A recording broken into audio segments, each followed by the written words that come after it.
The stars of suffrage. They're just like us.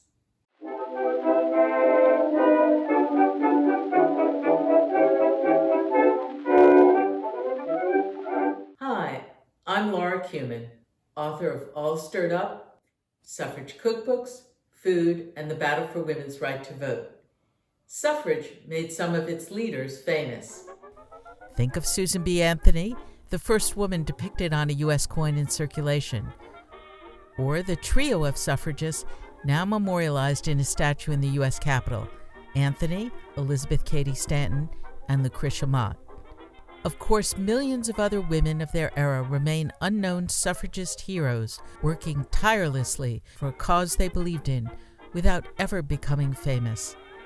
But how about the women and men who were famous for other reasons and who lent their stature in support of the suffrage movement? These days, celebrity culture has us watching and listening to actors, musicians, authors, and even those called influencers when they speak about political issues. The suffrage cause had its fair share of famous supporters. The first was Frederick Douglass, who was one of only 32 men to sign the Seneca Falls Convention and the only person of color to attend the convention, which is often cited as the start of the suffrage movement in the U.S. Douglass was a prominent abolitionist, author, and publisher at the time. Only 10 years after his escape from slavery, Douglass spoke up in favor of the suffrage resolution at the Seneca Falls meeting when that resolution looked to be in danger of being defeated. His support caused the assembled group to pass the resolution, the start of a 70-plus year struggle that culminated in the ratification of a federal amendment guaranteeing women the vote. There were many famous people after Douglass who lent their support to suffrage.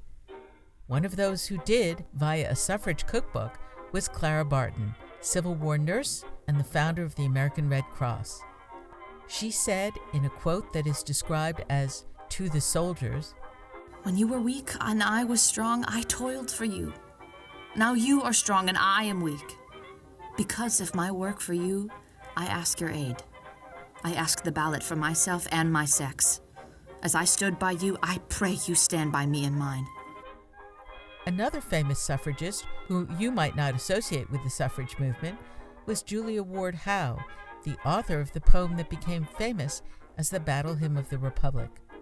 She was also one of those responsible for the creation of Mother's Day. Howe was an ardent suffragist, and she helped to found several suffrage organizations. In All Stirred Up, you'll find out more about the famous and the not-so-famous people who supported suffrage. Then join me in celebrating suffrage with a tasty brownie, a slice of lemon pie, or a glass of fruit punch from recipes created by suffragists themselves.